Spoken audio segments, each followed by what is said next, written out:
일쪽 갑니다. 부동산 입지 선정. 입지 선정이라는 용어가 나왔는데요. 입지하고 입지 선정은 당연히 다른 용어가 되겠죠. 용어부터 이제 뭐 참고로 그냥 입지라는 말은 위치 또는 장소라는 뜻이다. 그지? 근데 위치나 장소는 고정돼 있죠. 움직임이 없이 고정돼 있으니까 이거는 정적 개념이고요. 또 위치는 반드시 공간이 있어야만 성립하는 거니까 공간적 개념이죠. 근데 입지 선정은 위치를 선정하는 인간의 활동 이런 뜻이죠. 그죠? 그러니까 이건 당연히 인간의 행위, 활동을 뜻하니까 움직임이 있는 동적 개념이고, 또 위치를 선정하면 시간과 공간이 모두 다 필요하니까 입지 선정은 시간과 공간을 포괄하는 시간적, 공간적 개념이 되겠습니다. 그래서 이 두 개 용어가 이렇게 다르다는 걸 일단 뭐 기억을 해둘 필요는 있겠죠. 자, 중요한 거는 입지 선정이 우리 다 정리하고 온 거예요. 두 가지가 있는데 좁은 의미의 입지 선정과 넓은 의미의 입지 선정이 있죠. 협의의 입지 선정을 뭐라 했죠? 입지론. 광의의 입지 선정을 적지론이라고 한다. 입지론은 좋은 위치를 찾는 거지. 좋은 위치를 발견하는 활동을 입지론이라 했고, 좋은 위치를 찾았으면 그 좋은 위치에 적합한 용도를 선정하는 것. 이걸 넓은 의미의 입지 선정이라 한다 했는데요. 위치는 한번 잘못 선정하면 이동되지 않으니까, 그지? 처음부터 좋은 위치를 찾아야 되죠. 이동되지 않는 부동성 때문이고, 좋은 위치를 찾았으면 거기에 적합한 용도를 선정해서 토지를 이용해야 돼. 왜? 여러 가지 용도로 이용 가능하니까, 그지? 용도의 다양성이 있기 때문이죠. 그래서 우리 부동산에서 다 정리를 하고 온 거예요. 입지 선정은 두 가지가 있지만 통상적으로 입지 선정이라고 하면은 협의의 입지 선정인 입지론을 곧 입지 선정이라 한다. 그래서 입지 선정의 이론적 근거나 입지론의 근거는 부동성이다 그랬고요. 적지론의 근거는 용도의 다양성이다. 이걸 비교하고 왔는데 토지의 특성에서 기억이 나야 됩니다. 입지론 또는 입지 선정의 근거는 부동성, 적지론의 근거가 용도의 다양성이다. 기억을 해두고 199쪽에 서비스업 입지론. 이 서비스 입지론이 바로 상업 입지론을 뜻한데요. 입지론에서는 가장 중요한 게 지금 다루는 상업 입지론이 되겠습니다. 이 상업 입지론은 뭐 시험에 안 나오는 해가 없어요. 그냥 매해 무조건 나오고요. 시험도 한 문제만 나오는 게 아니고 두 문제 정도가 출제되는 아주 중요한 영역이에요. 그러니까 이 상업 입지론 또는 서비스 입지론 또는 뭐 3차 산업 입지론이라고도 하고 상권 분석 이론, 상권에 관한 이론 또는 상권 분석 이론이라고도 하는데 입지론에서는 가장 중요한 비중이 높은 부분이니까 두 문제 정도를 예상하고 대비책을 세워야 됩니다. 그 199쪽에 상권의 개념이라든가 상권 획정기법 이런 것은 뭐 크게 시험하고 관계가 없는 내용들이니까 쭉 그냥 읽어보셔. 나중에 내가 정리할 기회가 있을 때 정리해 드릴 테니까 200페이지부터 해가지고 이 상업이지론이 순차적으로 하나씩 설명되는데요. 오늘 제가 7개 이론을 정리해 드릴 거야. 상업이지론만. 총 우리가 정리해야 될 거는 9개 이론이 있어요. 2개는 3월에 정리하고 오늘 7개를 정리해 드릴 텐데 앞에 설명드리는 앞에 있는 3개 이론 정도가 아주 중요한 겁니다. 자, 체크해. 1번에 크루살레의 중심 이론하고 2번에 레일리의 소메일러 법칙, 그 다음에 4번에 허프의 확률 모형. 요 세 가지 이론에서 그냥 90% 이상 출제된다 이렇게 보시면 돼. 그러니까 상권에 관한 이론도 9개나 있지만 시험에 나오는 거는 그 1번의 크루살레 이론, 2번의 레일리 이론, 4번의 허프의 확률 모형. 이 세 가지에 초점이 있다 이 말입니다. 그러니까 세 가지 이론만 여러분이 제대로 정리하면 또 상업지론에서는 두 문제를 맞출 수 있어요. 한 개가 아니고. 자, 상권 분석 이론. 이 상업지론을 대표하는 첫 번째 이론이 크리스탈러의 중심지론이에요. 상업지론을 대표하는 게 중심지론인데 이 중심지론이 두 개라 두 개. 그러니까 4번의 허퍼의 중심이론도 있습니다. 그러니까 크리스탈로의 중심이론하고 허퍼의 중심이론이 비교가 안 되면 안 되겠지, 이제? 자, 크리스탈로의 중심이론은 독일의 남부 도시를 중심으로 해서 포스 원리에 기초를 두고 이론을 전개했고요. 이 포스 원리에 따라서 중심지가 분포하는 과정을 통해서 한 도시가 어떻게 형성돼 가는지 도시의 형성 체계를 입증하고자 했던 이론이에요. 그러니까 이 도시의 형성 체계를 입증하고자 했기 때문에 아주 포괄적 관점의 거시적 이론이 크리스탈의 중심이론이 되겠고, 반대로 이제 허프의 중심이론은 소비자의 심리 상태만을 반영해서 전개한 이론이니까 소비자의 마음속만을 들여다본 거예요. 그래서 좁은 관점의 미시적 이론 이렇게 표현합니다. 크루살의 이론이 거시적 이론, 허프의 이론이 미시적 이론, 이런 게 다 시험에 나오는 포인트는 제가 언급해 드린 거는 전부 기억을 하셔야 돼요. 자, 크루살은 포스 원리의 기초를 두고 이론을 전개했는데, 포스 원리라는 게 뭐냐? 한 도시에서 중심지는 계층성에 따라 분포를 해요. 그러니까 저차원 중심지, 중차원 중심지, 고차원 중심지, 이렇게 계층성에 따라 분포를 하게 되는데, 저차 중심지는 규모가 아주 적고 기능도 미미한 슈퍼마켓이나 구멍가게를 연상하시면 돼요. 그리고 고차 중심지는 규모도 매우 크고 기능도 아주 다양한 백화점을 연상하시면 됩니다. 그럼 이제 중차 중심지는 슈퍼나 백화점의 중간 정도 규모 되는 게 있죠. 뭐 있나요? 뭐 할인점이라든가 마트 이런 걸 연상하시면 좀 쉽게 비교가 되겠죠, 그죠? 근데 저차보다는 중차보다는 고차 중심지가 당연히 고차 중심지가 규모도 크고 기능도 다양하다 이 말입니다. 그지? 당연히 고차가 저차나 중차보다는 규모가 더 크고 기능이 다양하지 않습니까? 그래서 저차나 중차는 고차 중심지의 규모나 기능면에서 포섭을 당한다. 이게 포섭 원리라. 그럼 중심지가 포섭을 당하면 생존하기가 어렵죠. 그래서 포섭을 당하지 않기 위해서는 가급적이면 저차 중심지 같은 경우는 고차 근처에 가서는 경쟁 획득을 할 수가 없잖아요. 그지? 그러니까 고차에서 좀 멀찍이 떨어져서 입지하겠죠.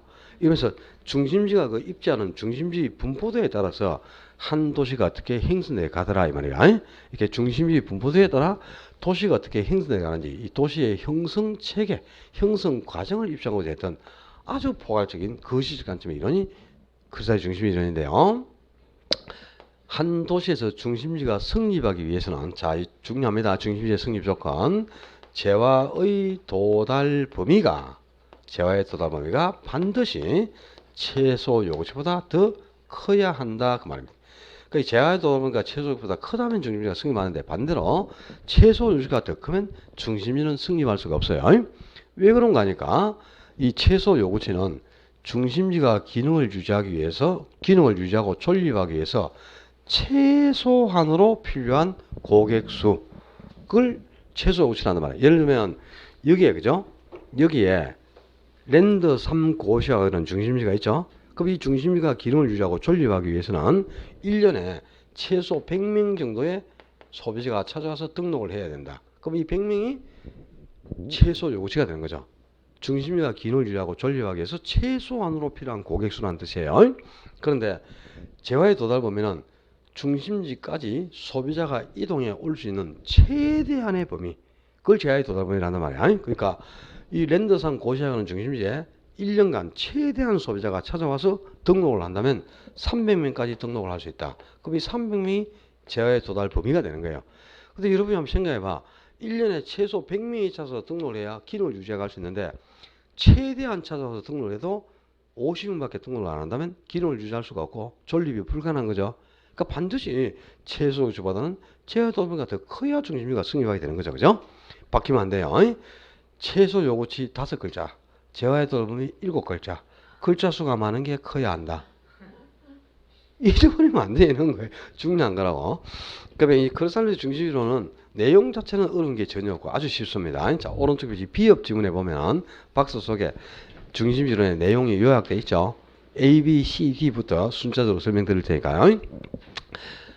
중심지는 고차 중심지일수록 규모가 크고 다양한 기능을 가진다. 이 당연한 거죠. 그러니까 저차보다는 고차가 규모가 크고 기능이 다양하니까 저차나 중차는 고차에 포섭을 당하는 거죠. 그게 바로 포섭 원리란 말이지. 그럼 A 지문은 전혀 어려운 게 없고요. B, C도 마찬가지입니다. 중심지 수는 저차에서 고차 중심지로 갈수록 피라미드형을 이룬다 이 말. 역삼각형이 아니고. 그럼 중심지 수가 피라미드형이다 이 말인 거죠. 고차는 몇 개가 없고 저차는 개수가 아주 많다는 뜻이죠. 지금 강주시만 놓고 봐도요. 강주시에 백화점과 같은 고차 중심지가 한 3개 정도 있을 거야. 할인점이나 마트 같은 중차 중심지는요 30개도 넘어요. 그죠? 별별 마트가 다 있죠. 뭐 이마트도 있고 뭐 에이스 마트도 있고 뭐 오다 보니까요. 새우 마트도 있고 필 마트도 있고 또 뭐 롯데 마트도 있고 막 그렇대. 그제? 롯데 마트 있잖아요. 롯데는 그 새끼들 돈 벌어가지고 전부 일본에 다 갖다 바치고, 에? 없으셔야 돼. 다 망해야 돼, 개새끼들. 돈은 우리나라에서 벌고 돈 벌어가지고 일본에 다 갖다 바치고요. 일본에 다 투자하고 이러잖아. 이 썩을 놈들이. 그러니까 좆대지 롯데가 아닌 거지. 그리고 이제 슈퍼마켓 같은 뭐 구멍가게 슈퍼마켓 재래시장 이런 건 아마 300개도 넘을걸요. 그 중심지 개수가 이렇게 저차가 많고 고차가 적으니까 개수는 중심지 수가 이제 저차에서 고차로 갈수록 당연히 피라미드형이죠. 그럼 피라미드형이라는 게 고차는 몇 개가 없고 저차는 아주 많다는 거야. 그럼 저차는 많으니까 저차와 저차 간의 거리는 좁겠죠. 슈퍼마켓은 군데군데 있단 말이야. 근데 고차는 몇 개 없으니까 고차와 고차 간의 거리는 멀다 이렇게 되겠네. 그지? 여기까지는 아주 쉽잖아요. 그지? D 지문이 포섭을 쓰면 핵심 지문이고 이 지문을 잊어버리면 D 지문 잊어버리면 뒤진다. 저차 중심지는 규모나 기능에서 중체에도 포섭을 당하고 있죠. 그럼 중체에 포섭을 당하는 저차 중심지가 고차 근처에 간다. 경쟁을 할 수가 없어요. 규모가 더 기능이 더 당하니까. 그래서 고차 근처에 입지에서는 생존하기가 어렵단 말이에요. 포섭을 당해버리니까. 그래서 입지를 안 하려고 하겠죠. 그래서 저차 중심지는 고차로 갈수록 입지를 안 하니까 분포도가 줄어든다 이 말이야. 늘어나는 게 아니고. 자, D 지문 중차원 중심지가 포용하는 저차 중심지의 수는 고차 중심지로 갈수록 분포도가 늘어나는 게 아니고 줄어들어. 왜 고차로 갈수록 저차 중심지는 분포도가 줄었냐? 포섭을 다하지 않고 생존하기 위해서 입지를 안 하기 때문이다 이 말이에요. 그지? 줄어든다를 늘어난다로 바꾸면 안 돼. 핵심이 되는 단어가 어딘지를 알겠죠? F 지문 이 한 도시에서 중심지 숫자라든가 모형, 위치, 형태가 뭐에 따라 결정되느냐? 시장, 교통, 행정 세 가지에 의해 영향을 받아 결정된다 이 말입니다. 즉 무슨 말인가 하니까 이 각 중심지가 생존하기 위해서는 자신의 최소 요구치를 확보할 수 있는 시장 상권에 입지할 수밖에 없겠죠. 시장 상권 그게 영향을 받는 거고요. 또 소비자가 이동할 수 있는 교통 편의의 관계에 따라서도 중심지 위치나 형태가 달라져요.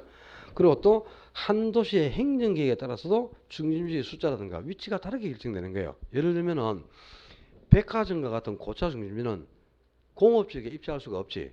어디에 입지해야 되노? 상업지역에 입지하겠지. 상업지역 중에서도 어떤 상업지역? 중심 상업지역에 입지할 수밖에 없어요. 고객을 많이 유인해 가야 되니까. 그죠? 고정비용이 높아서. 그러니까 그 행정계획에 따라서 주거지역으로 지정되면 공업지역으로 지정되는데 그게 입지를 못 하잖아요. 그러니까 당연히 이 행정계획에 따라서 중심지의 위치나 형태가 다르게 결정돼요. 그래서 중심지의 수와 모형, 시장, 교통, 행정 세 가지에 따라 영향을 받아 결정된다 그 말입니다. 자, 이 거래살 이론은 이렇게 한 도시에서 중심지가 이렇게 기층성에 따라 분포하는 과정을 통해서 이 도시가 어떻게 형성돼 가는지를 설명하고자 했던 아주 거시적 분석이 거래살의 중심 이론이고요. 두 번째 상권 분석 이론을 대표하는 게 레일리의 소매 인력 법칙.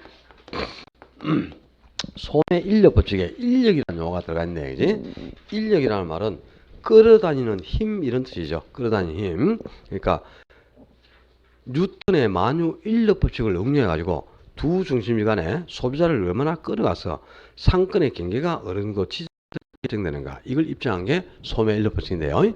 우리 뉴턴의 만유 인력 법칙 중학교 다닐 때 배웠잖아요, 그죠? 자, 만유 인력 법칙은 지금 이 두 물체가 있어요. 그럼 두 물체가 서로 끌어다니는 힘이 어떻게 결정되는가 그걸 입증했던 겁니다. 자, 두 물체가 서로 끌어다니는 힘, 그 인력은 이 두 물체의 크기에는 비례합니다. 크기가 똑같이 영향력이 미치니까, 그죠? 끌어다니는 힘이 똑같겠죠, 인력이, 그지?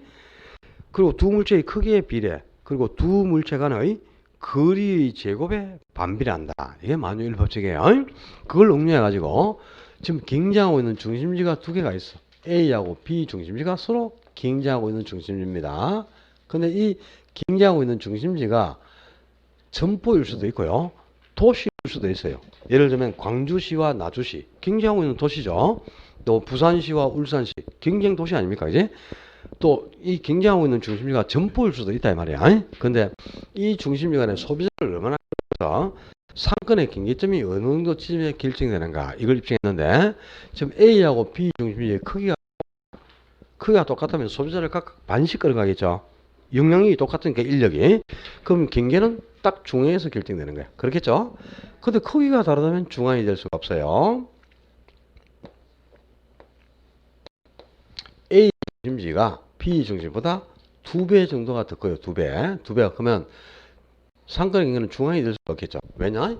큰 중심지가 인력이 더 강하니까 상권을 계속 작은 중심지를 침범해 가서 상권을 계속 확대하게 되고 작은 중심지는 상권이 계속 축소가 되는 거죠.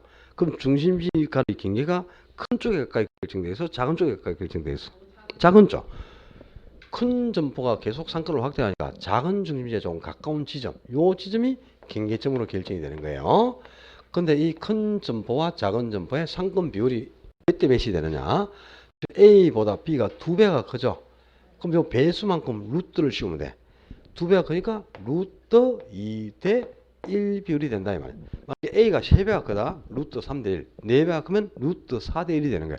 이 배수만큼 루트를 씌운 비율이 상권 경계로 결정되는데 루트 2다. 루트 2의 값은 1.414예요. 그래서 2배가 크면 약 1.4대 1이 되고요. A가 3배가 커요. 그럼 루트 3대 1이 되는데 루트 3의 값은 1.72입니다. 그러니까 약 1.7대 1이 되는 거예요. 그리고 A가 B보다 4배가 커. 그럼 루트 4대 1이 되거든. 루트 4의 값은 2죠. 숫자의 제곱이 루트란 말이야. 숫자의 제곱. 그러니까 4는 2의 제곱이잖아요. 2 곱하기 2가 4 아니야. 그러니까 루트 4의 값이 2지. 그러니까 A가 B보다 4배가 크면 루트 4대 1이니까 2대 1 비율이 된다는 뜻이죠. 그죠? 그럼 만약에 A하고 B 간의 상권 비율이 5대 1이 되려면 A가 B보다 몇 배 커야 되겠어요?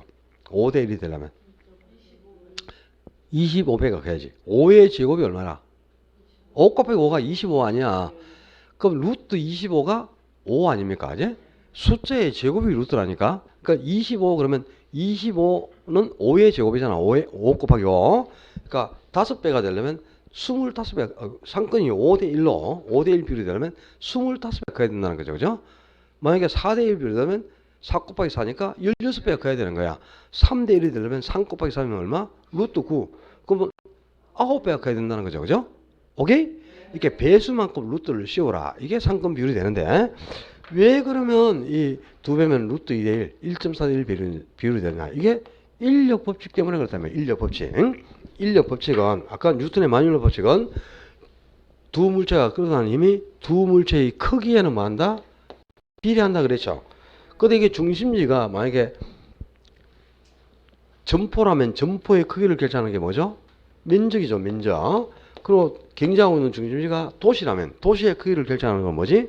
인구수입니다. 그러니까 면적이나 인구수 이 크기에는 비례해서 결정이 되는 겁니다. 그리고 두 중심지 간의 거리가 아니고 거리의 제곱, 거리의 제곱에는 반비례해서 결정되더라.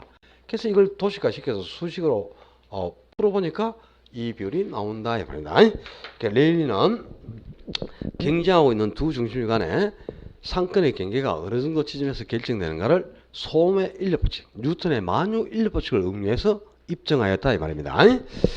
그리고 이 레일리의 소음의 인력 법칙을 응용해 가지고 레일리가 이미 그지 상권의 경계점이 어디에서 결정된다는 걸 이렇게 밝혀냈잖아요.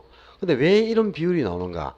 이 비율이 나오는 걸 공식으로 한 개 더 만들어 가지고 상권의 분기점을 도출한 게 컨버스의 분기점 모형이야. 분기점이나 경계는 같은 말입니다.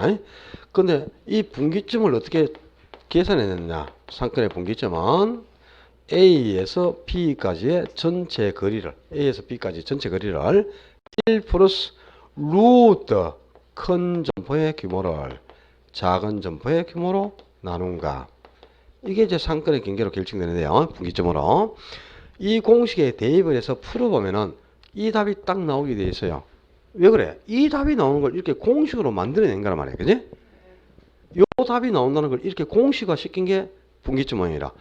그럼 이 공식 우리가 몰라도 답은 당연히 이미 찾아냈잖아. 배수만큼 루트를 씌워주면 되니까. 그지? 우리 다 알고 있는 거지. 랠리가 밝혀놨으니까. 근데 뭐하러 이 새끼가 공식을 만들어가지고 또 공부거리를 늘려놓고 개새끼가 말이야. 짜증나게. 그지? 공부거리만 늘려갖고 올해 또 작년 시험에 이 분기점을 계산한 게 나왔거든요. 잘 나오지도 않는 게 18회 때 나오고 나서 32회에 다시 나와서 분기점을 계산하는 문제가. 근데 올해 나올 확률 있겠어요? 없지. 18에 나오고 32에 나왔으면 이제 45에 이후 돼야 나와. 10수 이상 하실 분은 기억하고, 안 그러면 기억할 필요 없어. 그지? 기억 안 하고 싶죠? 안 해도 돼. 왜? 나와 있잖아. 여기 배수만큼 루트를 씌워주면 분기점이 되잖아. 그죠? 요 답이 딱 나오니까 이걸 알 필요는 없다 이 말이다. 제가 3월에 가면은 계산 문제를 한번 풀어주겠죠. 우리 시험에 나왔던 걸. 근데 다시 나올 확률은 없으니까 여러분이 공식 자체를 억지로 기억할 필요는 없어요. 그냥 배수만큼 루트를 씌워서 분기점을 계산하면 되는 거잖아. 그지? 이 답이 나오는 거니까 이걸 기억하고요. 그냥 컨버스의 분기점 모형은 레일리의 소매 일법칙을 응용하여 두 중심 간의 상권의 분기점을 도출하였다. 이렇게 딱 기억해. 그렇게 기억하면 되고, 얘는 뭐 더 이상 알 필요도 없어요. 이름도 마음에 안 들어. 버스가 큰다, 큰 버스. 작은 버스도 있어, 그죠? 통버스도 있고, 그지? 미친놈. 이름도 지쳤다고 지금 큰 버스. 네 번째 이론이 중요합니다. 이게 가장 우리 상권 이론에서는 중요한 이론, 허퍼의 중심 이론인데요. 중심 이론이 두 개잖아, 두 개. 크리스탈리의 중심 이론도 있고 허퍼의 중심 이론도 있으니까 구분이 안 되지, 이론 이름이. 그래서 허퍼의 이론은 중심 이론이라고도 표현을 해요. 그런데 대부분 중심 이론보다는 확률 모형이라는 용어를 더 많이 씁니다. 그래서 그런 여러분 시험도 그냥 확률 모형으로 나오니까 허퍼의 확률 모형 이렇게 기억을 해요. 그 허퍼는 확률적으로 이론을 정의한 거야. 확률적으로. 그래서 확률 모형이라는데, 이 허퍼의 확률 모형은 대도시입니다. 소도시가 아니고 대도시에 거주하는 소비자들이 어떻게 물건을 구매하는지 소비자의 개성을 본 거예요. 개성. 즉 다른 말로 바꾸면 소비자의 행동과 태도, 이 소비자의 행태에 주안점을 두고 이론을 전개했다 이 말입니다. 근데 대도시에 거주하는 소비자들이 어떻게 물건을 구매하는지 소비자의 행태, 행동과 태도, 구매 패턴을 보니까 대도시 소비자들은 거리는 가까운 걸 좋아하더라. 왜?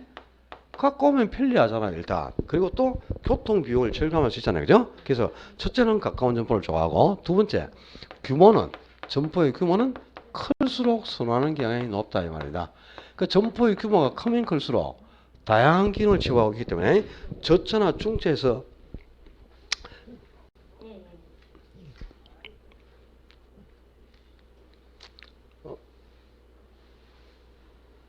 저차 됐어 괜찮아요. 양념도 있고 그래야 돼요. 그 규모가 크면은 저차나 중차에서 취급하지 않는 물건을 고차는 취급하고 있죠. 또 필름이 끊겨서 또 무슨 말인지 모르는 모양이다. 아니 물침대 살려면 슈퍼마켓에 가면 물침대 파나? 할인점 마트 가도 안 파나? 백화점 가야 판단 말이야. 그러니까 고차 중에 가면 저차나 중차에서 취급하지 않는 물건을 취급하고 있기 때문에 입맛대로 물건을 구매할 수 있잖아요. 그래서 규모가 큰 쪽을 더 선호하게 되는 거죠. 그럼 만약에 규모가 똑같은 점포가 여러 개가 있다. 규모가 똑같은 점포가 여러 개가 있으면 어디 가서 물건을 구매한다? 가까운 데, 가장 가까운 데 가서 물건을 구매하죠. 근데 거리가 똑같은 지점에 여러 개의 중심지가 있다면 제일 큰 점포를 선택한다 이 말이다. 그지? 두 가지에 있어서 물건을 구매하니까. 그럼 도시가 이게 대도시 같으면 중심지도 무수히 많이 여러 개가 생겨나겠죠. 아주 여러 개의 중심지가 생겨납니다. 고차 중심지, 중차 중심지, 저차, 중차, 저차 아주 많은 중심지가 생겨나요. 근데 소비자가 지금 여기에 거주를 하고 있어요. 여기가 지금 대도시 소비자가 거주하는 거주지역인데, 이 소비자들이 어떻게 물건을 구매한가를 봤더니 거리는 가까운 걸 좋아했고, 두 번째는 규모가 큰 점포를 선호했다 이 말입니다. 책에 이제 찾아서 줄쳐면서 따라오셔야 돼. 가까운 걸 좋아하니까 첫째는 가장 가까운 곳에서 상품을 쓴다는 경향이 높다. 가까운 곳에서 상품을 쓴다는 경향이 높단 말이야. 그런데 규모가 큰 고차 중심지가 적당한 거리에 위치하고 있다. 적당한 거리에 고차 중심지가 있다면 이 인근의 저차 중심지를 선택하는 게 아니고 지나칠 가능성이 커진다 말. 저차 중심지를 지나쳐 올릴 가능성이 크니까 여기를 지나쳐서 고차까지 가서 물건을 구매 온다면 여기는 상권이 형성될 수가 없어요.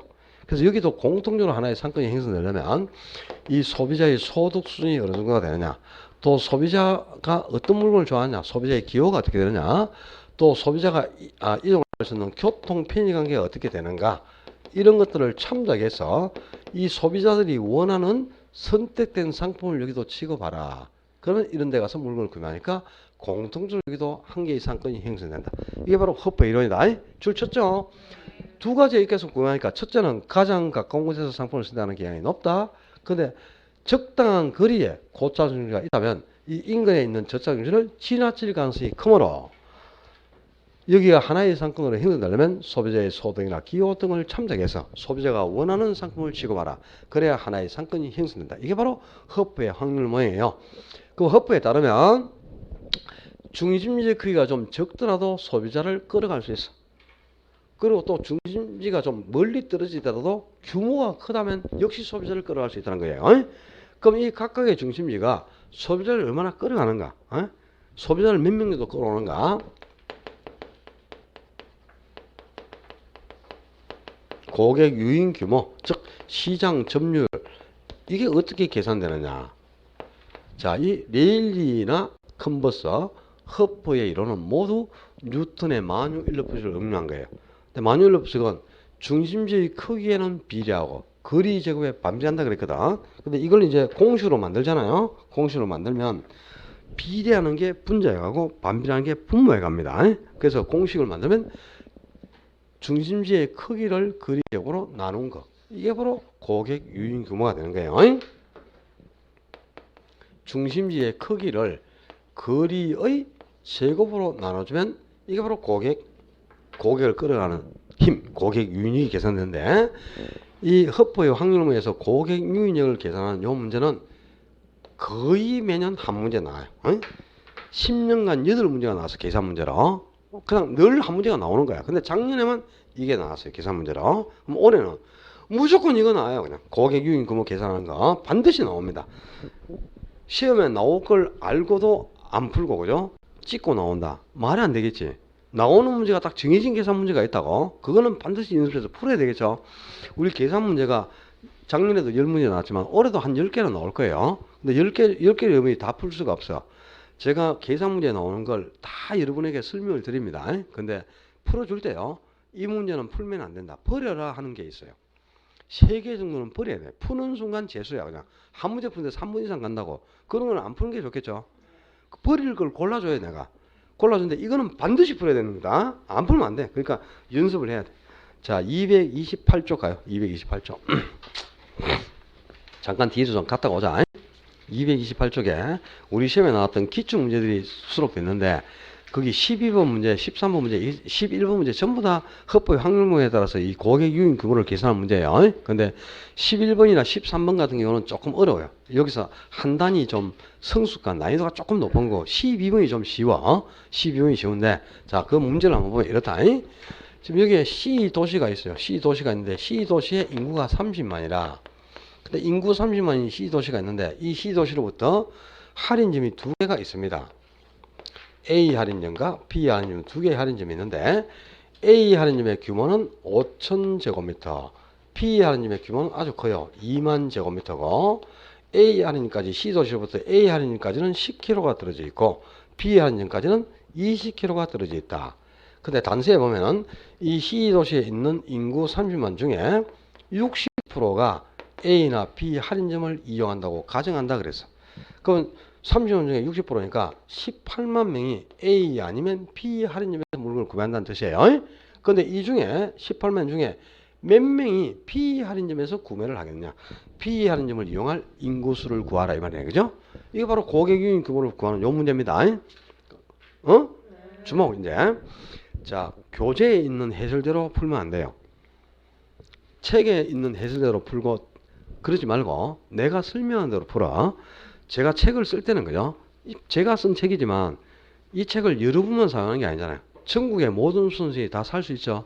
그러니까 보편적인 방법으로 모든 수험생들을 대상으로 원고도 써야 되고요. 해설도 할 수밖에 없어요. 근데 여러분들은 그렇게 하면 시간이 들어가니까 더 쉬운 방법이 있다면 전략할 수 있는 방법, 10초라도 시간이 전략되는 방법을 배워야 되겠죠. 그죠? 만약에 내가 지난주 우리 수요 공부에서 수요와 공급이 동시에 변할 때 동일반이면 양동, 반대반이면 가수를 주고한다. 양동 가수를 배웠죠. 근데 책에다가 양동 가수 해놓으면 저한테 수업을 안 듣는 사람은 모릅니다. 그거는 책을 팔아먹을 수가 없는 거야. 그러니까 이제 보편적인 방법으로 해설은 하겠죠, 책에. 근데 여러분은 그 방법으로 문제를 풀면 풀 수가 없어. 그러니까 제가 이제 양동가수를 가지고 접목을 시켜주잖아. 그지? 그제? 그 다행인 줄 알아. 그러니까 이 계산도 책에 있는 방법으로 계산을 하지 말고 제가 풀어주는 방법으로 계산을 해요. 그래야 가장 쉽게 아주 짧은 시간에 답을 찾습니다. 주목. 지금 할인점이 A하고 B 두 개가 나왔죠. 그럼 두 개가 나오면 A 할인점과 B 할인점의 두 개의 유인력을 다 계산을 해야 돼. 어떻게 유인력을 구한다 그래서 점포의 크기를 거리 제곱으로 나누면 돼. 그럼 A는 면적이 5천이고 거리가 10이죠. 그럼 5천 나누기 10의 제곱. 거리 제곱이니까 10으로 나누면 안 되고. 그 B는 크기가 2만이고 거리가 20km네. 그럼 2만 나누기 20의 제곱 이렇게 되는 거야. 그럼 A는 5천 나누기 100이니까 50이 되겠고 B는 2만 나누기 400이죠. 20 곱하기 20이니까. 그럼 역시 50이네. 그럼 AB 전체 유인력이 얼마가 나왔다? 전체가 100이 나와서 이걸 계산해야 돼. 이거 이걸 계산을 못하면 안 돼. A와 B 두 개의 유인력을 다 구하란 말이야. 구해가지고 이걸 합치면 100이죠. 근데 그 중에 B로 몇 명 가느냐 그랬잖아. 그지? 그럼 B는 100 중에 50이니까 50%죠. A도 100 중에 50이니까 50%죠. A든 B든 다 50% 가는 거야. 그러니까 이 18만 인구 중에 A도 50%, B도 50% 가니까 A 점포를 이용할 고객도 9만 명, B 점포를 이용할 고객도 똑같이 9만 명 이렇게 되겠네요. 답이 9만이 되겠죠. 그죠? 간단합니다. 별게 아니고. 어떻게 하나? 자, 점포가 두 개가 나오면 두 개의 유인력을 다 구하는 거야. 어떻게? 면적을 그냥 거리 제곱으로 나눠주면 돼. 면적을 거리 제곱으로. 그러면 유인력이 나왔죠. A하고 B의 유인력이. 그러면 두 개의 유인력을 합치면 전체 유인력이 나온다고. 그 전체에서 P 그러면 B가 차지하는 비율 요거 계산해 내면 되는 거예요. 간단해요. 아주 쉽게 할 수 있는데 오늘 뭐 처음 해보니까 그죠? 뭐 그냥 이렇게 하는구나 구경만 하고요. 집에 가서 복습할 때 요 12번 문제는 한번 직접 풀어봐요. 제가 하는 방법으로. 그럼 이제 3월달에 가서 두 문제 정도만 딱 더 풀면 손에 익습니다. 이거는. 그러면 40초 안에 답이 나와요. 40초 안에 1분도 안 가요. 아주 쉽게 한 문제를 풀 수 있는 거니까 연습을 해서 꼭 풀도록 노력을 하셔야 되겠어요. 다시 앞으로 갑니다. 예, 상권 이론은 이거 외에도 아주 여러 개가 있는데요. 지금까지 설명드린 이론 중에서 이 컨버스 이론은 뭐 별로 그다지 큰 의미가 없다 그랬지. 그러니까 크리스탈의 중심 이론하고 레일리의 소멸로법칙, 허프의 확률론 요 세 가지 이론이 주력이에요. 주력. 이 세 가지 이론에서 90% 이상 답을 요구한단 말이야. 그리고 요 세 가지 이론에서 두 문제를 낸다고 보시면 돼요. 물론 나머지 이론은 이제 지문으로 한 개씩 등장하지만요. 답으로 제시되는 경우는 거의 없습니다.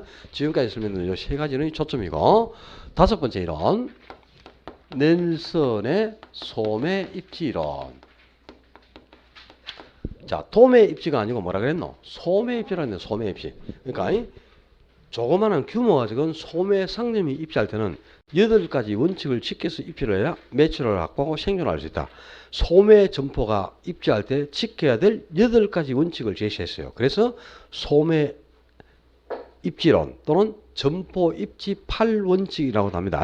점포가 지켜야 할 8가지 원칙, 점포 입지 8원칙이라고 하는데 거기 박스 속에 8개 원칙 나와 있네. 그지?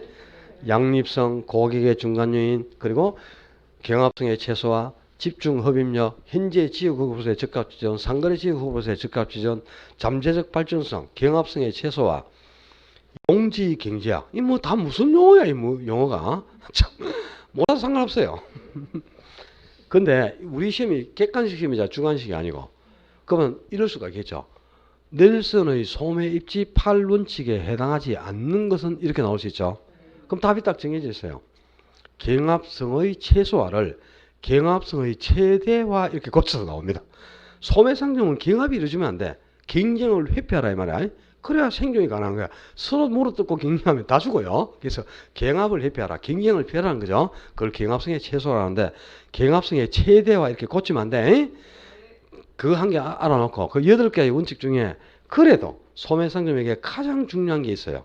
그게 첫 번째 양립성이다. 거기 보시면 양립성에 보면 넬슨은 이 양립성을 가장 강조하였다 하고 나와 있지. 양립성이 뭐냐? A하고 B 점포가 서로 인접하고 있어요. 그럼 인접한 점포끼리 고객을 서로 주고받는 거야. A 점포에 왔던 고객이 B 가서 구매하고 B 점포에 왔던 고객이 A 와서 구매한다. 그럼 서로 고객을 주고받죠. 그러면 고객을 서로 주고받으면 함께 생존한다 이 말이야. 양립이라는 말은요. 함께 선다 이런 뜻이라. 서로 고개를 주고받아야 함께 생존하는 거죠. 이 소매상점에게는 이 고개를 서로 주고받고 함께 생존하는 게 가장 중요하다고 강조를 했는데요. 그럼 어떻게 하면 인재정보가 고개를 주고받고 함께 생존할 수 있느냐? 양립하기 위한 조건이 있겠죠. 두 점포가 보완제를 취급하래요. 보완제. 대체제가 아니고. 자, 우리 지난주에 또 대체제, 보완제, 그죠? 정상제, 열정제 다 했잖아, 그지? 보완제란 무엇인가?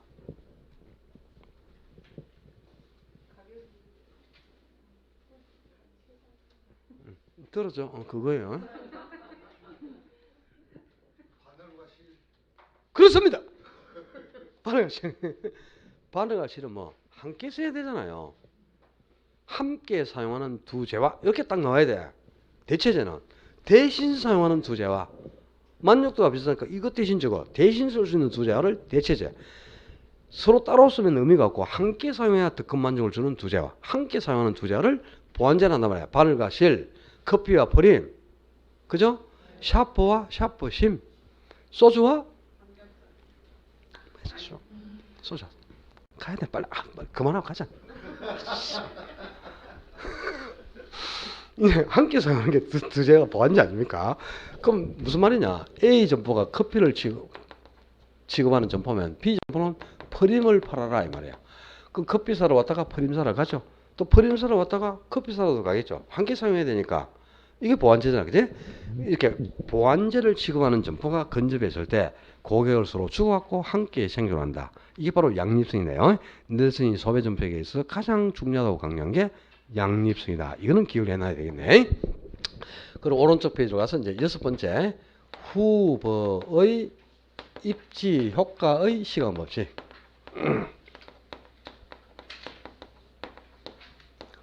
좋은 상호 입지는 반드시 효과가 크게 나타난다.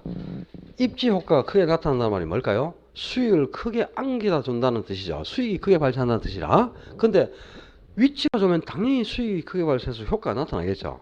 근데 그게 계정과 더불어 즉각 나타나지는 않고 충분한 시간적 여유를 두고 나타나는 거예요. 입지 효과가 시간적 여유를 두고 나타나니까 시간 법칙이라는데, 자 여기에 그죠?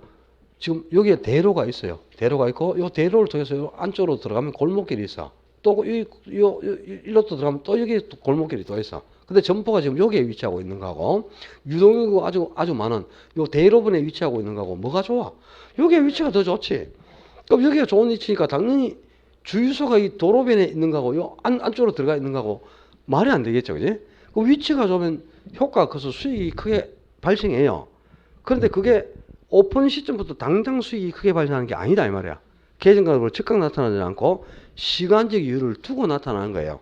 왜 시간적 여유를 두고 효과가 나타나겠어? 여기에 점포가 입지했다는 걸 소비자가 인지하는데도 어느 정도 시간이 필요하다 이 말입니다. 그래서 입지 효과는 계정가로 즉각 나타나지 않고 어떻게? 시간적 여유를 두고 나타난다. 그래서 입지 효과의 시간 법칙 또는 상업 입지의 시간 법칙이라고요. 그 아래에 점포의 종류와 입지에 보시면 바로 밑에 공간 균배 원리가 나오죠. 그지? 이제 7번째 상권 이론이 피터가 주장한 공간 균배 원리인데 이거는 아주 의미가 있고 중요합니다. 공간 균배 원리는 공간을 균등하게 배분한다 이런 뜻이야. 그지? 공간을 균등하게 배분. 행복해야 돼요.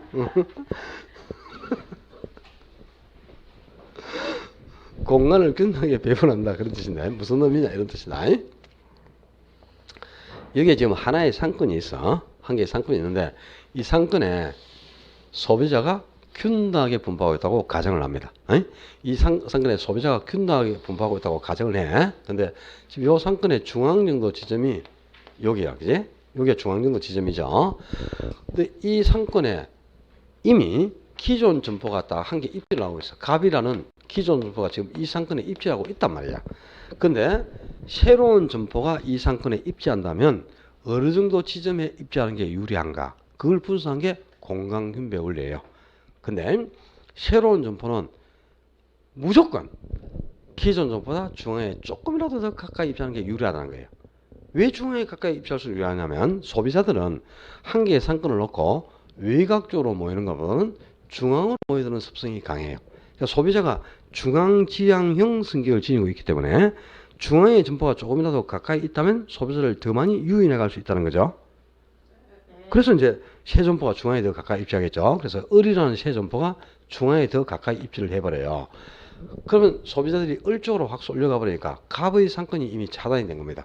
그래서 갑도 생존을 위해서 또 을보다 더 중앙에 가까이 입지하고자 합니다. 그래서 갑이 중앙에 입지하면 이번에는 또 갑 쪽으로 소비자가 쏠려가죠. 그럼 을의 상권이 또 차단됩니다. 그럼 을도 경쟁을 통해서 갑보다 더 중앙에 가까이 가고자 해. 그래서 또 갑이 중앙에 입지하면 또 을이 입지하면 갑의 상권이 또 차단됐죠. 그럼 갑도 생존을 위해서 또 중앙에 더 가까이 가고자 해. 이렇게 해서 이제 공간을 균등하게 배분해가면서 입지 경쟁을 펼친다. 그러면 종국적으로는 모든 점포가 중앙에 모여든다. 이게 공간구조예요. 그런데 모든 점포가 중앙에 모여들기 위해서는 수요의 탄력성이 0이어야 한다. 이 말이에요. 수요의 탄력성이 0. 수요의 탄력성이 0이라는 말이 무슨 말이죠? 수요가 완전 비탄력이다. 자, 그러니까 우리 지난주에 했던 게 지금 계속 나오죠. 앞부분에 했던 게 정리가 안 되면 뒤로 갈수록 이제 괴로워지는 거예요. 앞부분에 했던 게 차곡차곡 정리가 돼가야 뒤로 갈수록 그렇다고 이 응용돼서 계속 나오니까 뒷부분을 이해할 수 있는 거야. 그래서 복습도 중요하고요. 차곡차곡 정리를 해가야 된단 말이야. 자, 수요의 탄력성은 가격이 변화할 때 수요량이 얼마나 많이 변하는가를 측정하는 거. 이게 탄력성이죠. 근데 탄력성이 0이라는 말은 거죠. 가격을 30% 변화시켜도 수요량이 전혀 변화가 없어. 가격을 80%나 일했는데도 수요량이 전혀 변화가 없다. 그럼 값이 0이 되는 거죠. 가격을 아무리 변화시켜도 수요량이 전혀 변하지 않는다는 거야. 근데 이런 경우가 있느냐? 드물다 이 말입니다. 왜? 소비자들은 종종마다 가격을 인상하죠. 그럼 적게 사니까 수요량이 감소해버려요. 또 가격을 인하하죠. 그럼 더 많이 사고 나니까 수요량이 증가하는 거야. 그래서 가격을 변화시킬 때 수요량도 변한다면 탄력성은 0이 될 수가 없죠. 수요량의 변화가 생기면 그럼 탄력성은 0보다 크거나 0보다 크거나 1보다 크거나 1보다 적은 값이 나오니까 현실적으로 탄력성이 0이 되는 경우는 드물다 이 말이야. 만약에 탄력성이 0이라면 모든 점포는 중앙에 모이는데 현실적으로 탄력성이 0이 되는 경우는 드무니까 모든 점포가 중앙에 모이는 것은 아니고 탄력성의 크기에 따라 점포 입지가 달라진다 그 말입니다. 이게 이제 공간분배의 결론이다. 이제 결론이 중요하겠죠? 외우셔야 됩니다. 결론. 수요의 탄력성이 작고 그리고 상권 시장이 좁게 형성된다. 시장이 좁은 경우에는 이때는 중앙에 입지를 해야 돼. 중앙에 입지를 해서 중앙에 입지하는 점포를 집심성 점포라고 합니다. 그래서 상권이 좁고 탄력성이 이렇게 작잖아요. 그러면 당연히 중앙에 입지를 해서 집심성 점포를 형성하는 게 유리한데 반대로 수요의 탄력성이 크고 시장이 아주 넓게 상권이 아주 넓게 형성되는 경우에는 중앙에 입지를 할 필요가 없어요. 일단은 외곽 쪽에 분산 입지에서 분산 입지하는 점포가 산재성 점포입니다. 그래서 이런 경우는 산재성 점포를 형성하는 게 유리하다. 이게 이제 공간분배의 결론이네. 모르면 안 되겠죠. 결론을 잘 봐라요. 탄력성이 작고 치어 들어갔지. 시장이 좁다 치어 들어갔죠. 중앙에 입지한다 중앙 치어 들어갔다. 칩심이라다 칩심 치어 들어갔다. 위에는 전부 치엇이 4개가 올바르게 연결되어 있어. 근데 밑에는요 크고 키어 넓다 니은 분산 입지 비어 산재성이 그러다 시어. 그러니까 치엇이 들어가야 될 자리에 니은이라든가 비업이나 시옷이 들어가면 틀린 지문이 된다 이 말이네. 그지? 치엇이 4개가 올바르게 연결돼야 옳은 지문이야. 탄력성이 작고 시장이 좁을 때는 중앙에 입지하는 칩심성이 유리하다. 이렇게 해서 지연 4개를 올바르게 연결시켜야 옳은 지문이다. 이거 잊어버리면 이제 또 지연 4개 연결시키지 못하면 이렇게 되겠지. 그죠? 여러분도 공부를 해보면 다른 과목도 마찬가지예요. 어떻게든 했던 시험 칠 때까지 많은 양을 외우고 머리에 담고 시험장에 가야 되겠죠. 그러면 이제 공부를 하다 보면 이렇게 원리가 눈에 띄는 게 있거든. 저도 부단히 노력해요. 이건 내가 여러분에게 좀 쉽게 이해를 시키기 위해서 저도 밤새 가면서 이런 원리를 찾아내는 거야 실제.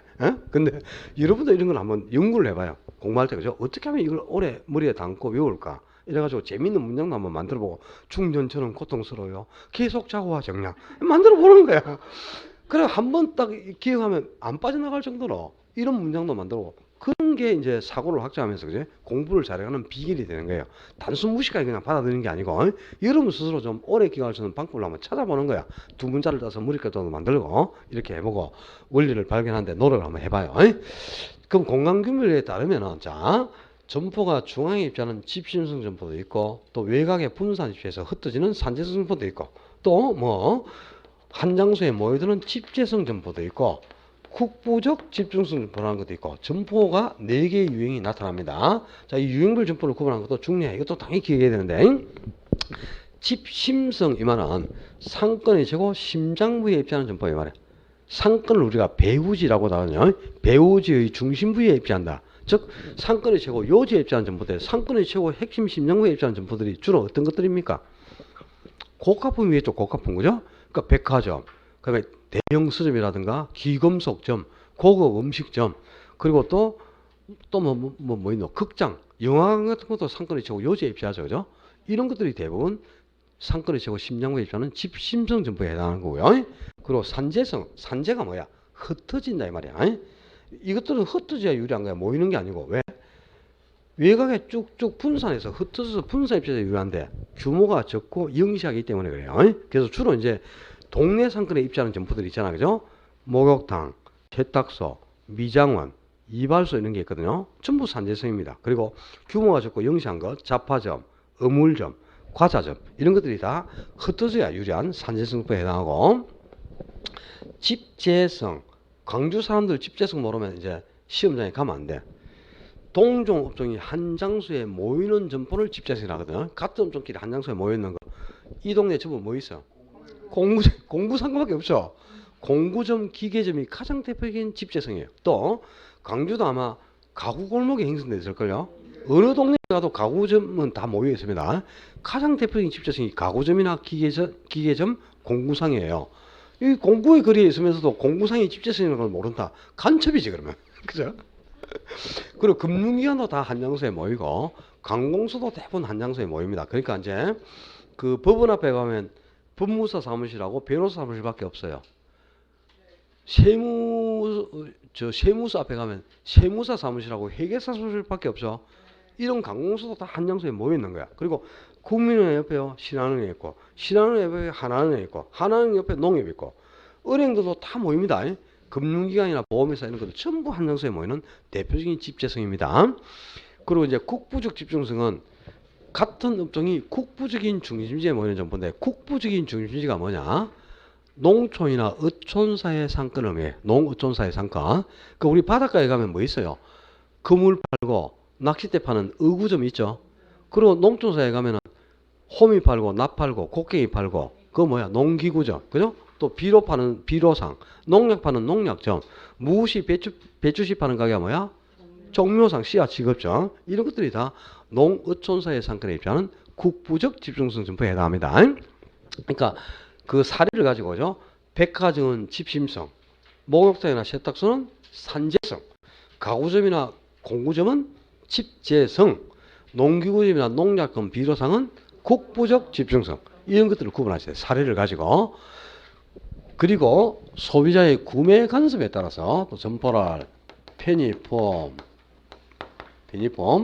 선매품, 전문품 세 가지로 나누는데요. 편의품이 규모가 제일 적고 전문품이 규모가 제일 크다. 이렇게 하면 좀 쉽게 비교가 될 수 있네.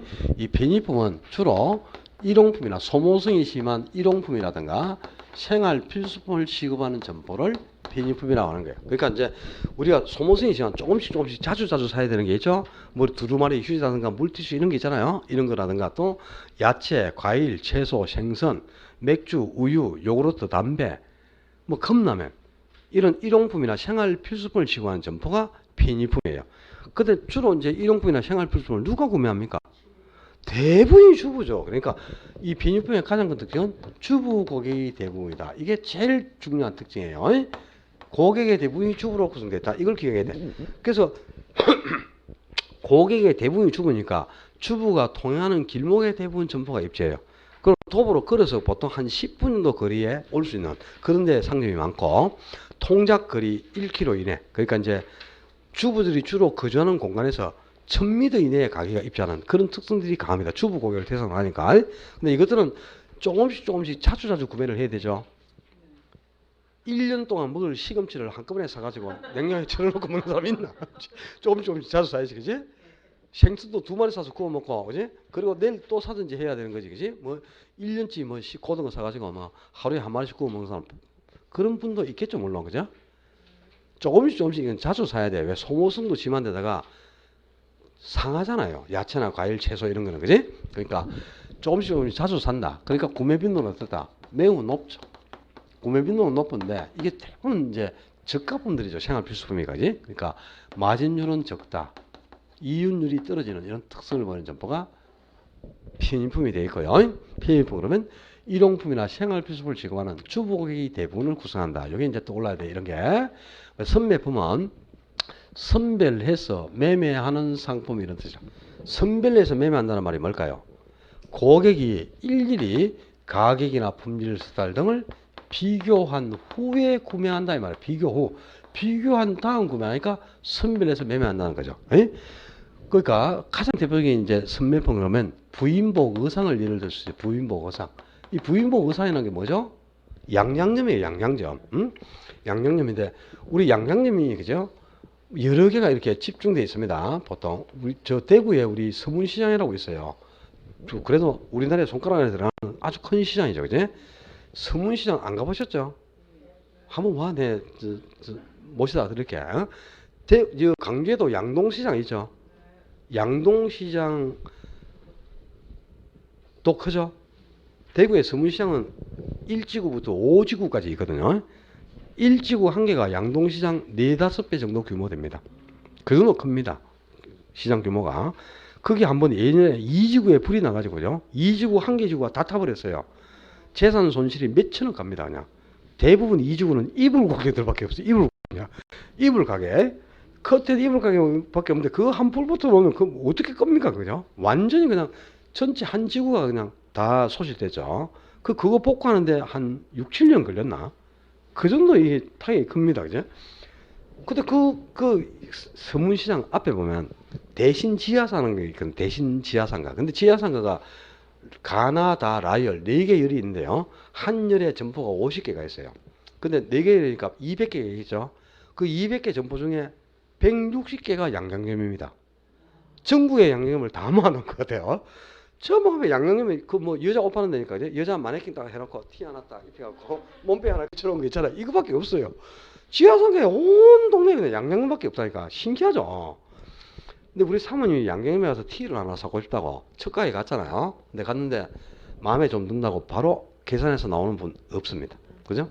가격이 9,900원이나 모양이 이렇게 생겼구나. 원단에 나일론이 좀 들어가 있구나. 다 살펴보죠. 그리고 생각 좀 해보고 다시 올게요 하고 나와요. 그래갖고 옆가게 바로 가요. 그지? 또 옆에 가서 앞가게하고 비교합니다. 앞에보다 가격은 500원 비싼데 모양은 좀 이쁜 것 같다. 이게 비교를 하거든. 또 안 사. 그리고 저녁에 우리 아저씨랑 다시 올게요. 또 나와. 그래 또 옆가게 또 가요. 그죠? 그 또 앞가게하고 또 비교하죠. 다 비교합니다. 그리고 어머 왜 지갑을 또 안 들고 왔지? 이러면서 또 나가고 또 옆가게 가잖아요.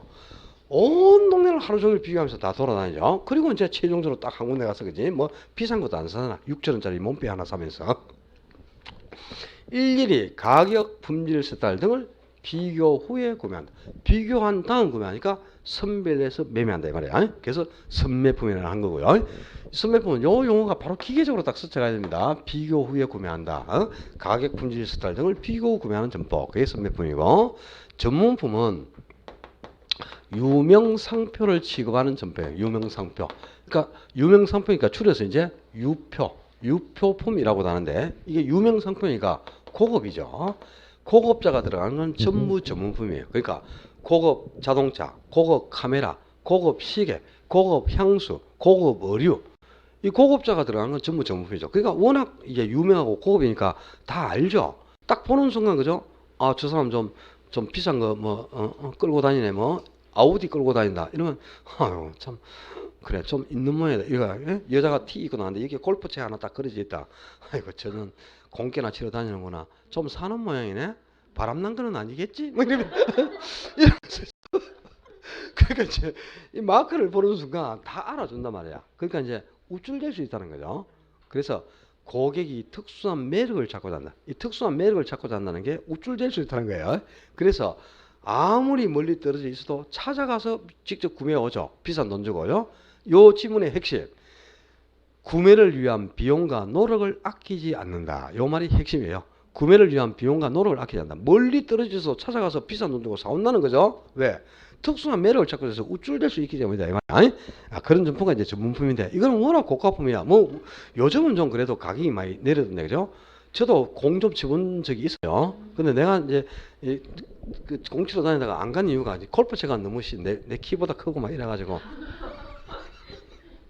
돈이 없어서 안 가죠 이제.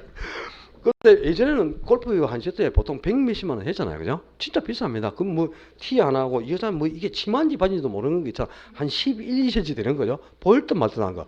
이래 한 세트에 갖고 120만 원씩 막 이렇게 막 그랬잖아요. 근데 오늘 120만 원 주고 한 세트 샀습니다.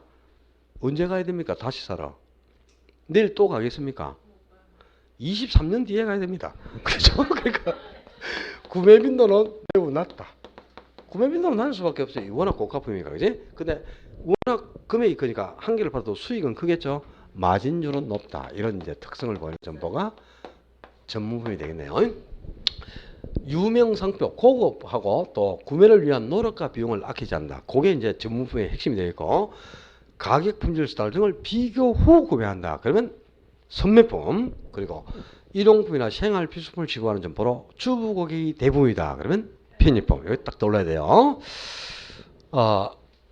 그 상점의 종류, 이것도 이제 유형별 점포하고 다 할 것 없이 상권 이론에서는 지문으로 한두 개가 반드시 등장합니다. 지문으로. 그래서 사례를 가지고 이게 집재성인지 산재성인지 좀 구분을 해 두시고, 208조, 208페이지 가시면 가로 4번에 상업용 부동산의 부지 선정 분석하는 게 나온다. 근데 이 그 상업용 부동산의 부지 분석에서는 1번이 이제 부지 선정 단계죠. 부지 상업용 부동산에서 부지를 선정할 때 어떤 단계에 입각해서 이루어지는지 선정 단계가 나와있는데 의미가 없어요. 그거는 역대 시험에 9회단인가 한 번인가 나온 적이 있어. 근데 지금은 시험에 다루지 않으니까 그냥 한번 읽어보시고, 여기서 중요한 거는 오른쪽 페이지에 2번에 가능 매상고 추계 방법이 있어요. 209페이지. 가능 매상고 추계 방법 찾았어? 우리가 점포를 운영하면 내 점포에서 매출이 얼마가 발생할 것인가를 예측하는 건 아주 중요한 의미가 있죠. 그죠? 점포를 운영할 때는. 그러니까 매상고를 측정하는 건 상당히 중요하니까 이 매상고 평가 기법은 한 4, 5년에 한 번 정도씩은 시험에 등장합니다. 그러니까 당연히 예? 뒤에도 나온 적이 있어요. 근데 그 21이라고 되어 있는 거는 이게 독립적으로 한 문제가 나온 거면 회차가 명시되어 있고요. 지문으로 한 개, 두 개 나온 거는 회차를 다 뺐어요, 제가. 그 독립적으로 그냥 한 문제가 비율표로 21일 나오고, 그 이후에는 회계 모형도 두 번 나왔어요. 비율표도 한 번 더 나오고. 근데 지문으로 한 개씩 나왔기 때문에 회차 명시가 안 돼 있는 거죠. 그러니까 한 4, 5년에 한 번 정도는 언급이 되는데, 오늘은 제가 설명을 안 할 테니까 여러분은 일단 제목 4개를 외워요. 그러니까 비율법, 유추법, 중력 모형, 회기 모형, 요 4가지는 매상고 평가 기법, 매출액을 평가해내는 기법에 비율법이나 유추법, 중력 모형, 회기 모형이 있다. 이렇게 일단 알아두란 말이야. 세부적인 포인트는 제가 3, 4, 5단계 설명드리고요. 자, 지금까지 입지론에서 상업 입지론, 우리 가장 중요한 상업 입지론을 설명을 드렸고, 이제 남아있는 게 공업 입지론 210조 공업 입지론 갑니다. 그러니까 공장이 입지할 때는 어떻게 입지하라. 공업 입지에 관한 이론인데, 공업 입지론은 보통 3, 4년에 한 문 정도 나와요, 시험에. 근데 작년에 한 문제가 나왔기 때문에 올해 나올 확률은 매우 희박하다고 보시면 돼요. 근데 그래도 모르면 안 돼요. 작년에 나왔다고 올해 안 나온다는 보장은 없어. 평균 3년에 한 번 나온다는 거지, 연속적으로 3년 연속도 나올 수도 있고 그래요. 10년 동안 한 번도 안 나왔다가 시험하는 게 모른다니까. 왜냐하니까, 그죠? 작년에 출제인으로 위촉된 사람이 올해 또 출제인으로 위촉되죠. 그럼 지가 내는 문제가 계속 있는 거예요. 그러니까 작년 냈던 문제 올해 또 내는 겁니다. 그러면 2년 연속 나올 수도 있고 그래요. 근데 이제 내가 출제위원이라고 해서 내가 낸 문제가 다 채택되지는 않아요. 개론 같은 경우는 출제위원이 40명입니다. 40명. 40명이 특정 파트마다 다 출제자가 다르단 말이야. 경제론 출제하는 사람이 따로 있고, 금융론 출제하는 사람 따로 있고, 감염평가론 출제하는 사람 따로 있고, 다 달라요. 영역별로. 그렇게 해서 이제 주문을 주죠. 한국 산업 인력공단에서죠. 당신은 감염평가에서 3방식에 대해서 이러이러한 유형으로 몇 문제를 출제해 주세요. 이렇게 통보가 가요. 그럼 집에서 이제 출제를 하는 거죠. 집에서 문제를 만들어 가지고 봉투에 봉함 봉투가 있어요. 딱 봉하는 게 있어요. 끈으로 이렇게 묶어요. 그리고 풀도 딱 붙이고 3중으로 봉하게 되어 있습니다. 그걸 봉해서 우편으로 보낸단 말이야. 집에서 출제하는 거예요. 딴 데 뭐 가서 출제하는 게 아니고. 식구들도 알면 안 되죠. 극비죠. 그 국가 자격시험을 식구들한테 알려준다고 뭐 압니까? 근데 알려주면 안 되는 게 식구를 통해서 이게 유출되는 거예요. 큰일 나죠. 그러니까 딱 해서 이제 봉해서 보내면 그걸 이제 컴퓨터에 전부 입력을 합니다. 입력을 다 하거든요. 그러면 그 입력된 자료를 들고 선임위원이라는 게 있어요. 선임위원. 민법 개론 공법은 선임위 5명이고요. 나머지 과목은 1차 과목은 선임위 5명이고 나머지 과목은 3명이에요. 그 사람들이 이제 시험 직전 보름간 호텔에 감금되는 거예요. 호텔에 감금. 그래가지고 이제 과목당 200문제를 컴퓨터가 상중하를 나눠서 추출을 해줘요. 문제 컴퓨터에 다 입력하면 컴퓨터가 난이도 상중하를 200문제를 골라줍니다. 과목당. 그걸 들고 선임위원이 보름 동안 호텔에 감금돼요. 휴대폰도 없고 아무것도 없어요. 그냥 공중전화도 없고 아예 연락이 두절입니다. 그리고 시험 시작하면 그날 10시에 호텔에서 나와요. 이렇게 해서 우리 시험이 이제 이 시험지가 만들어지고 하는 거야. 근데 출제위원은 대충 알죠. 선임위원도 알아요. 아는데 이제 작년에 출제위원으로 구성된 사람이 올해 출제위원으로 구성될 수도 있고 안 될 수도 있고 그렇죠. 그러니까 대부분 이제 9월 정도 되면 출제위 어느 정도 하는 게 다 대부분 소문도 나오고 다 알거든요. 또 교수한테 전화해보면 그죠? 네 이번에 뭐 했어 안 했어 하면 그 형님 알면서 또 뭐 전화합니까 자꾸 막 이러거든요. 그러면 저 새끼 또 하고 있구나 다 알잖아, 그지? 그럼 이제 그 사람 성향에 따라 또 예상 문제도 만들고 한단 말이야. 기다려. 이거는 자주 나오지는 않아요. 3년에 한 번 나오는데 오늘은 이제 공업지를 대표하는 이론에 어떤 게 있는가 요 정도는 알고 가는 게 좋겠어요. 공업지를 대표하는 첫 번째 이론이 베이브가 주장한 최소 비용 이론입니다. 그러니까 베이브는 최소 비용 이론이 뭐냐?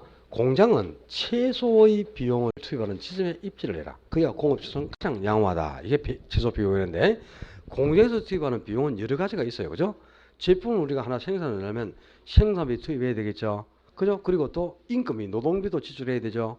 판매비도 들어가야 되죠. 광고비도 있어야 되고 접대비도 있어야 되고 원료나 제품의 수송비도 있어야 되고 여러 가지 비용이 투입돼. 근데 여기서 의미하는 비용이 뭘 의미하느냐? 바로 원료나 제품을 실어나가는 수송비를 뜻한다 이 말이야. 생산비나 노동비가 아니고요. 그러니까 공장은 수송비를 최소화시키는 지점이 공업에서는 가장 양호하다. 이게 바로 배부의 최소 비용이네요. 근데 이제 레슈는 배부를 정면으로 비판해 가지고 이름도 어려워. 레슈. 아유 개새끼 이름도 되게 자르지. 레스.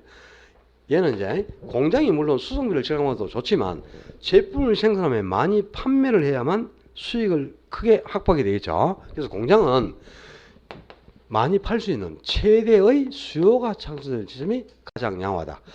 최대의 수요가 창출된다면 그 지점이 시장을 점차 확대해 갈 수 있는 시장 확대 가능성이 가장 풍부한 지점이라는 거예요. 그래서 공장은 이렇게 최대의 수요가 창출되는 시장 확대 가능성이 가장 풍부한 지점에 입지하는 것이 공업지로서는 가장 양호하다. 이게 바로 레슈의 이론이 되겠고요. 이게 이제 비교가 돼야 돼.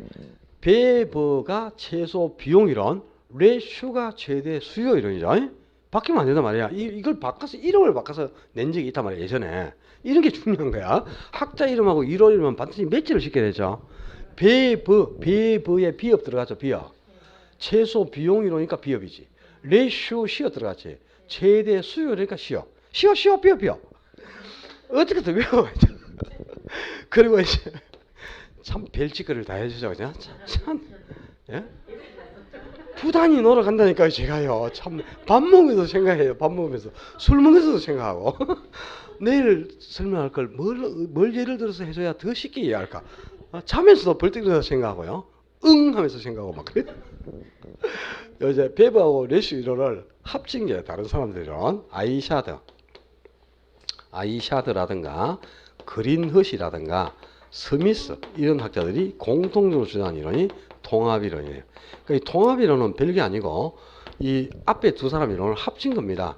그러니까 이제 아이샤드나 그리너스는요, 두 사람 주장이 모두 타당하다고 봤어. 그러니까 두 사람이 싸울 필요가 뭐 있느냐? 두 조건이 동시면 금상첨화지. 그러니까 공정은 최소의 비용이 투입되고 최대의 수가 창출된다. 이 두 조건이 동시 충족되면 이윤이 극대화된다 이 말입니다. 그지? 그래서 두 조건이 동시 충족되는 이윤 극대화 지점에 입장하는 것이 가장 바람직하다. 이게 바로 통합이론인데 두 이론을 합친 이론이다. 이렇게 보시면 되겠죠. 그죠? 나중에 가면 이제 여기서 시험에 나오는 포인트는 이 레슈의 최대 수요율은 지문으로 그죠? 한 두어 번 등장했어요. 그리고 시험에 나오는 건 99%가 배부의 최소 비용이래.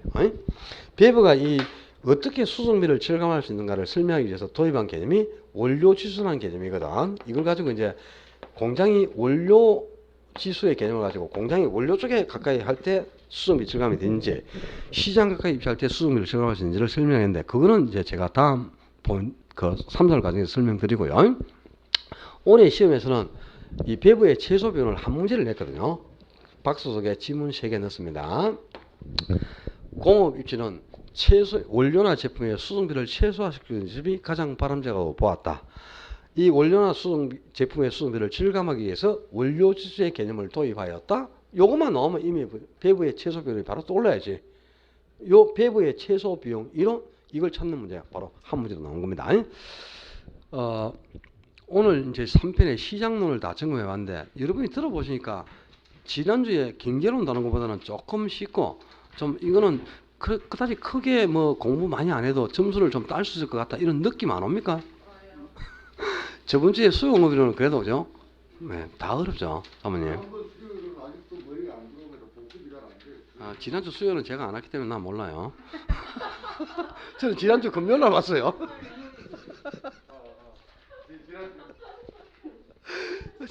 지난주에 그 수요일은 좀 어렵죠, 그죠? 좀 까다롭고. 그 이제 공부를 자꾸 하고 동영상도 좀 반복적으로 여러 번 들어야 개념이 있으면서 머릿속에 남게 되고 그렇습니다. 다음 주에도 이제 정책론은 4편의 정책론은 그다지 어렵지가 않고요. 아주 쉽게 정리할 수 있는 파트고 정책론은 별로 시간이 안 걸려. 그럼 이제 2시간 반 정도 하면 끝나니까 그게 끝나면 이제 5편의 투자론으로 들어가거든요. 다음 주에는 이 자른 거 4편 이것만 들고 오시면 안 돼요. 5편까지 들고 오셔야 돼요. 투자론 들어가니까. 그래서 그 투자론은 어렵기 때문에 결석하시면 안 되겠습니다. 일단 뭐 결석한다는 것 자체가 합격에서 계속 멀어지는 거야. 일단 출석하는 게 1순위, 합격으로 가는 1순위다 이렇게 보시면 돼요. 오늘 정도까지 좀 춥고 이제 내일부터는 좀 날씨도 풀리고 어제가 대설이제 이제 마지막 겨울 절기가 대설 아닙니까요? 이제 봄이 오고 뭐 이런 시즌인데 날씨도 풀리고 좀 따뜻해지면 공부하기도 쉬워지잖아요. 그죠? 이제는 좀 서브노트도 충실하게 만드시고 하면서 공부에 매진을 하셔야 되겠네요. 오늘 금요일이죠. 불금 보내세요. 불금 보내시고 주말 즐겁게 지내고 다음 주에 건강히 뵙도록 하겠습니다. 수고하셨습니다.